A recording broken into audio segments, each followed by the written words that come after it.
Komitmen kita bersama, kita realisasikan, kita wujudkan share service demi efisiensi dirjen perbendaharaan dan demi efisiensi pengelolaan anggaran.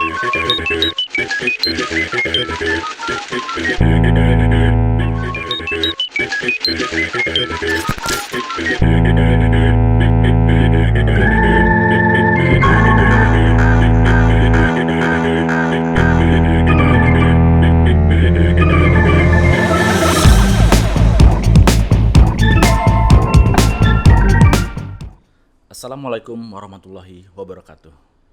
Halo Sobat Transformasi, selamat datang pada program podcast PMOD JPB, sebuah program diskusi interaktif yang akan membahas seputar transformasi kelembagaan dan juga informasi menarik lainnya yang akan kita informasikan secara luas. Pada episode perdana kali ini, kita menghadirkan seorang tamu spesial. Beliau adalah Direktur Sistem Perbendaharaan dan juga selaku Ketua PMOD JPB, Bapak Agung Yulianta. Assalamualaikum Pak. Waalaikumsalam Mas Tony. Apa kabar Mas Tony? Alhamdulillah baik Pak. Sobat Transformasi, Assalamualaikum. Kita akan berbincang-bincang Pak mengenai tentang IS. Boleh. Nah kan pasti teman-teman, bahkan sobat-sobat transformasi yang ada di rumah ataupun ada di kantor, pasti masih ada pertanyaan, ada sedikit mungkin IS itu apa sih? Dan untuk di JPB, di bagian sektor perbendaharaan kita ada IS 11 mengenai Share Service Government Payment Platform. Nah, kita pengen nanya nih Pak, Share Service itu apa sih Pak sebenarnya? Dan apa yang dibahas dan dikelola dalam Share Service tersebut? Gitu Pak. Baik, gini Mas Tony. Jadi IS 11, simplifikasi pelaksanaan anggaran, outputnya adalah Share Service. Iya. Share Service itu konsolidasi layanan penunjang dengan dukungan IT untuk memperoleh manfaat efisiensi sumber daya, sehingga organisasi-organisasi yang disupport layanan penunjangnya melalui share service bisa fokus optimal meraih tugas pokoknya. Nah, layanan penunjang apa saja? Satu yang dilayani dengan share service, pertama adalah gaji. Yang kedua adalah common expense, langganan daya dan jasa, listrik, telepon. Yang ketiga, perjalanan dinas. Kemudian juga kemungkinan nanti akan dikembangkan kalau bisa dengan bantuan sosial sekalian supaya layanannya relatif lengkap dan bisa mensupport seluruh organisasi kementerian lembaga di seluruh Indonesia. Itu Mas. Otomatis berarti untuk kedepannya akan lebih mudah Pak ya. Maksudnya kan akan dikelola secara digital. Kan sekarang ini kan kita sudah banyak mengenal, mungkin kita sudah sangat familiar, mungkin sobat transformasi di rumah atau di kantor pasti sudah familiar dengan kalau misalnya mau beli pulsa pakai Tokopedia atau mengisi dengan My Telkomsel atau apapun aplikasi-aplikasi yang sudah memudahkan kita selama ini. Betul. Mungkin Mas hampir Tony. seperti itu Pak ya modelnya. Betul sekali. Itu salah satu layanan nanti ke depan yang target kita itu juga akan kita masukkan dalam share service. Iya. Tapi dalam jangka pendek kita ingin nanti sampai bulan Desember 2020 ini kita sudah bisa melaksanakan share service untuk payroll gaji. Yang pilotingnya ya kita harapkan di Dirjen Perbendaharaan dan Internal Kementerian Keuangan Mas. Dan selain itu juga kita berharap nanti yang common expense, langganan listrik dan telepon sudah kita bayarkan melalui share service. Kira-kira nanti yang terlibat tuh siapa-siapa aja Pak? Maksudnya apa kan kalau sekarang ini kan kita sudah menggunakan mungkin yang buatan dari swasta gitu Pak ya. Apakah nanti kita punya semacam platform tersendiri yang dikembangkan oleh kita sendiri, yang itu nanti juga penggunaannya kan semudah dan sepraktis yang kita gunakan sekarang? Betul. Kita nanti akan punya platform sendiri Mas. Oh, begitu. Dan itu nanti dikelola satu unit tersendiri namanya Share Service Center, pengelola platform pembayaran pemerintah. Siapa saja mereka? Mereka adalah orang yang kita dedikasikan baik sebelum dedicated penuh mengawal SSC maupun mengembangkan, termasuk juga mengembangkannya.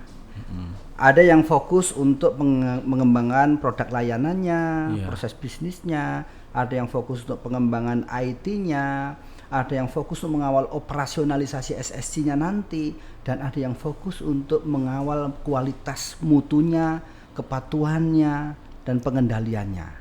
Jadi kita berharap nanti organisasi ini benar-benar bisa mewujudkan layanan yang optimal dengan sangat bagus jalannya.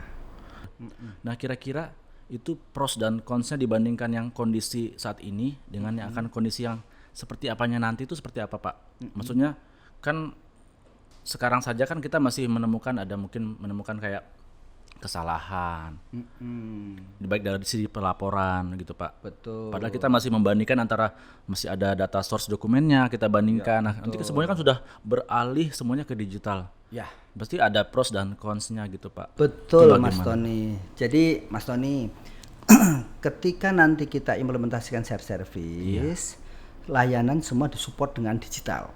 Transaksinya, dokumennya. Tentu saja dengan digital itu yang bekerja yang clerical itu di handle oleh mesin semua. Kita menjalankan kita menganalisisnya apakah dia sudah layak diberikan approval apa belum. Semua informasi dan alur transaksi dan dokumennya itu dilakukan secara digital. Satu aman. Yang kedua jelas akurat Mas. Dan yang bisa memberikan manfaat lebih banyak adalah tepat waktu. Itu yang dirasakan oleh pengguna. Jadi kalau Tapi yang Menteri minta dirasakan- cepat gitu Pak ya? Cepat. Pak ya? Pengguna bisa merasakan cepat. Iya. Tapi di Dan luar nunggu itu negara ini akan memperoleh manfaat yang banyak. Termasuk vendornya. Apa itu? Efisien. Iya. Iya, nggak perlu kantor-kantor menugaskan satu unit untuk menangani fungsi-fungsi penunjang tadi. Ada yang tugaskan bayar listrik, bayar telepon, ngurusi gaji dan semuanya. Itu semua udah digital, dikelola satu unit ini, terpusat. Tetapi konsolidasinya bukan konsolidasi alokasi anggaran dan bukan konsolidasi juga komitmennya. Jadi kita hanya konsolidasi untuk proses di sistemnya saja. Yang dia nanti bisa membroadcast ke seluruh sistem yang terkaitnya seperti Sakti dan SPAN. Iya. Nah, selain efisien juga itu mendukung efektivitas semua organisasi yang terdukung dengan ini. Jadi dia fokusnya tinggal core bisnisnya saja. Penunjangnya sudah dibereskan dengan ini, gaji dan langganan daya dan jasa tadi. Yang ketiga, kita bisa mengcapture data dari berbagai macam sisi. Lebih cepat berarti Pak ya? Lebih cepat Iya. dan kita punya data yang banyak. Itu manfaatnya Mas. Berarti kalau simpelnya Pak, berarti kalau gini nih, kalau dibandingkan dahulu, kalau mungkin kita bicara dengan bahasa yang sangat sederhananya, berarti tidak ada lagi yang namanya dokumen hilang. Betul. Nggak perlu capek-capek. Saya misalnya nganterin ke KPPN, berarti saya udah panas-panasan naik motor segala macam, karena kan sudah serba digital Pak ya. Betul sekali. Ini menarik sekali Pak. Jadi ini kan ketika orang ditanya, kapan sih Pak mau diimplementasiin? Kan kita pengen tahu nih, keren nih service, kapan nih kira-kira mau dipakai nih? Itu tadi. Desember kita sudah mulai Mas. Desember ini Pak? Iya, organisasinya sekarang sudah ada nih. Ya, sistemnya sudah dikembangkan nih. Regulasinya sudah ada. Sedang siap dikembangkan lagi. Proses bisnisnya sudah dibangun nih. Iya. Nah, tinggal nanti kapan kita launching pilotingnya. Dan targetnya nanti bulan Desember 2020 itu sudah siap untuk melaksanakan share service ini terhitung 1 Januari 2020 Mas. Tunggu aja Mas. Nah, Mudah-mudahan iya Pak ya. berhasil dengan baik. Nah, itu sobat-sobat transformasi. Nah, ini adalah sebuah bukti bahwa meskipun kita dilanda pandemi seperti ini, COVID-19, itu tidak mengurangi dari semangat kita dari insan perbenaran ini untuk tetap bekerja memberikan layanan yang terbaik.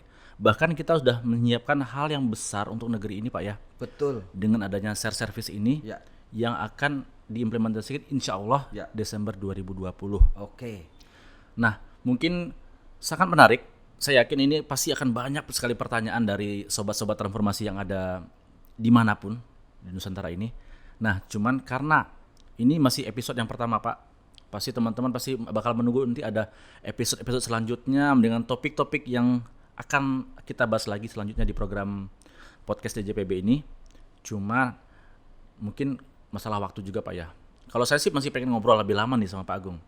Ibaratnya tuh kalau teman-teman sobat-sobat informasi ingin bertanya, nanti bisa melalui Hai DJPB atau mungkin kalau ingin tahu lebih banyak lagi tentang share service, bisa nanti mengakses link yang kita sediakan mungkin di pojok kanan.